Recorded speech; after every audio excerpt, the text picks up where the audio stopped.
Okay, so we're playing a great R&B progression with a little twist in there. So let's go over the chords.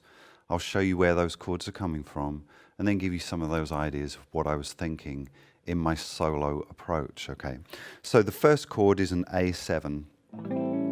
That's going to be our tonal center chord, and we'll listen to that in a bit more detail in a second. A7, second chord is C sharp 7, so another dominant chord. Then we have F sharp minor 7 to D major 7.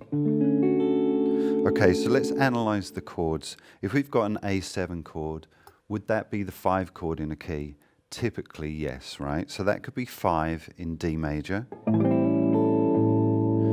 going to look at all the other chords before our unfamiliar chord first. F sharp minor could be 3, couldn't it? 3 minor in D. And D major 7 would be 1. Now let's take a look at that C sharp minor, our anomaly chord, if you like.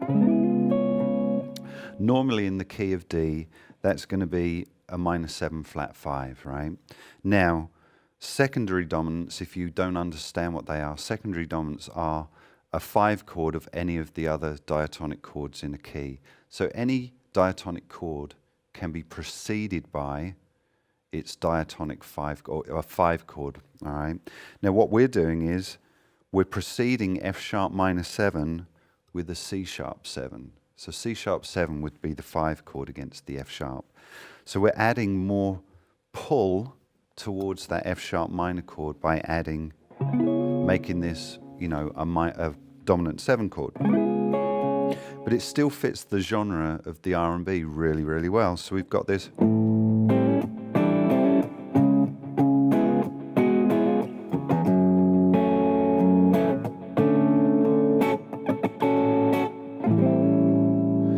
But our tonal center is that of the A7 chord. So could we play a blanket scale over all of this?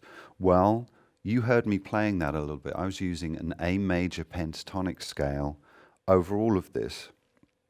And I think it sounded really, really nice, you know, targeting tones of my A7 and my tonal center, but also utilizing an arpeggio over the C sharp 7. So I'm going to pull up the track in a second just to show you the difference between playing a blanket scale over everything and then targeting tones of that special chord, if you like, the chord that's really standing out in the progression.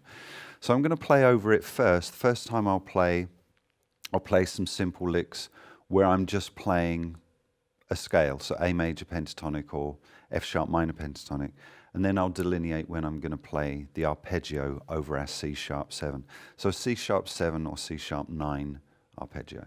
So let's play over the track just a sec, give you some ideas.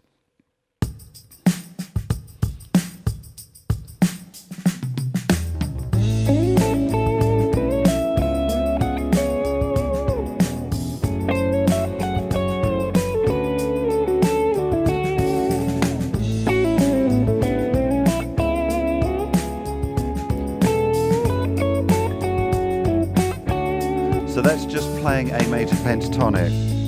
Here's targeting C sharp.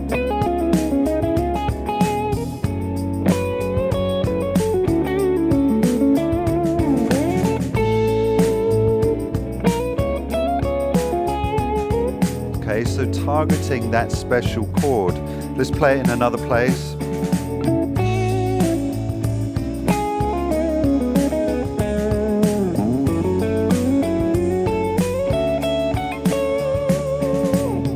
Okay. So a lot of you guys are probably pretty adept players. So if you're given opportunities like that to color a chord, try and do that. It doesn't mean that you're still not going to be targeting the tonal center, but you've got opportunities now to pull out the flavor of the rest of the progression. Okay. So if you're not overly adept, don't know any arpeggio shapes or anything like that, that's totally fine because this A major pentatonic will work over all of this, okay? But again, targeting tones of the A7 chord, all right? So it doesn't matter if it's non-diatonic, it still has a tonal center, and that's the key thing here, phrasing towards that resolution point.